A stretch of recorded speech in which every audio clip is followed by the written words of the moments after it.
Assalamualaikum warahmatullahi wabarakatuh. Apa kabar Anda hari ini sahabat Macaka Channel? Semoga hari ini kita selalu diberi kesehatan oleh Allah Subhanahu wa Ta'ala. Hari ini kita akan membahas terkait kisah sepotong roti yang menyebabkan pendosa masuk surga. Dilansir dari Republika, kisah ini berawal dari Jazirah Arab. Abu Musa al-Asy'ari sendiri adalah orang kepercayaan dan kesayangan Rasulullah Sallallahu Alaihi Wasallam dan para khalifah serta sahabat-sahabatnya. Ketika Rasulullah masih hidup, Abu Musa diangkat bersama Muadz bin Jabal sebagai penguasa di Yaman. Dan setelah Rasulullah wafat, ia kembali ke Madinah untuk memikul tanggung jawab dalam jihad besar yang sedang dijalani oleh tentara Islam melawan Persia dan Romawi. Pada pemerintahan Umar bin Khattab, Abu Musa diangkat sebagai gubernur di Bashrah. Sedangkan Khalifah Utsman bin Affan menunjuknya sebagai gubernur di Kufah. Semasa hidupnya, Abu Musa mengenal seorang laki-laki yang sangat tekun beribadah. Selama 70 tahun laki-laki itu selalu beribadah di jalan Allah. Tak pernah pula ia meninggalkan tempat ibadah. Hari-harinya dihabiskan untuk mengabdi kepada Allah di tempat ibadah itu karena ia memang tinggal dan menjaganya. Hingga suatu hari datanglah godaan pada laki-laki tersebut. Ia digoda seorang wanita. Ia masuk dalam jebakan dosa dari wanita tersebut. Selama 7 hari ia bergelimang dalam dosa melakukan perzinahan.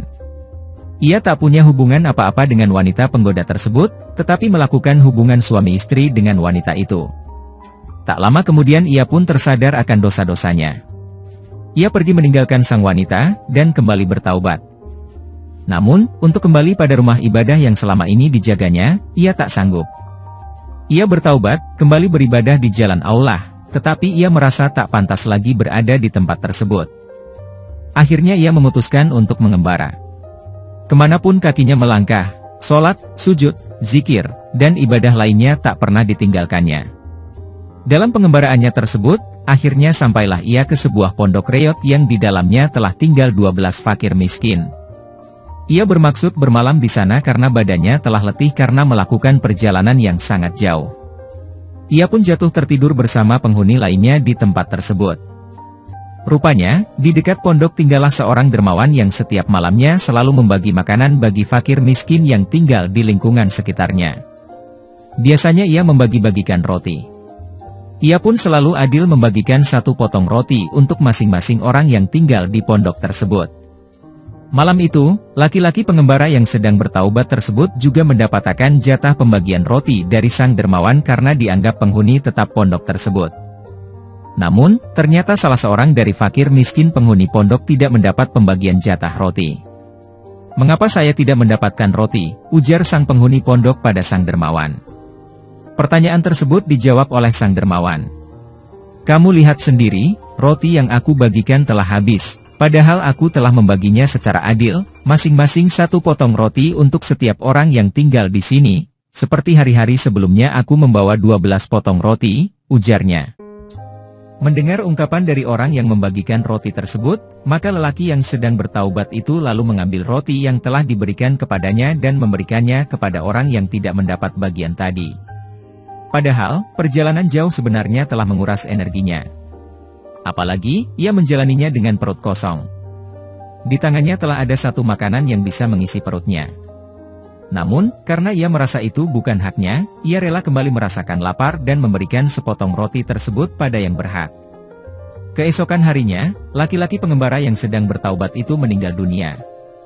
Di hadapan Allah, ditimbanglah amal ibadah yang pernah dilakukan oleh orang yang bertaubat itu selama lebih kurang 70 tahun dengan dosa yang dilakukannya selama 7 malam. Ternyata hasil dari timbangan tersebut, amal ibadah yang dilakukan selama 70 tahun itu dikalahkan oleh kemaksiatan yang dilakukannya selama 7 malam.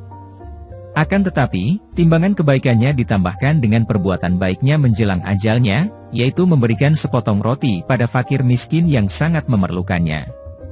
Ternyata amal tersebut dapat mengalahkan perbuatan dosanya selama 7 malam itu. Kepada anaknya Abu Musa berkata, "Wahai anakku, ingatlah olehmu akan orang yang memiliki sepotong roti itu. Amal sedekah bisa menyelamatkan umat manusia dari api neraka. Apalagi, yang bersedekah tersebut merupakan orang yang juga sebenarnya sangat membutuhkan harta tersebut." Rasulullah Sallallahu Alaihi Wasallam bersabda, 1 dirham bisa mengalahkan 100.000 dirham. Para sahabat bertanya, bagaimana bisa demikian? Ada orang yang memiliki 2 dirham, kemudian dia sedekahkan 1 dirham. Sementara itu ada orang yang memiliki banyak harta, kemudian dia mengambil 100.000 dirham untuk sedekah. Hadis riwayat An-Nasai. Abu Hurairah radhiyallahu anhu berkata, "Wahai Rasulullah, sedekah yang bagaimana yang paling utama?" Rasulullah pun bersabda, "Kesungguhan seorang mukil, dan mulailah dengan orang yang menjadi tanggunganmu." Mukil adalah orang yang sedikit hartanya, tetapi dia bersedekah sesuai dengan kemampuannya. Semoga kisah ini bermanfaat dan kita selalu mendekatkan diri kepada Allah Subhanahu wa Ta'ala.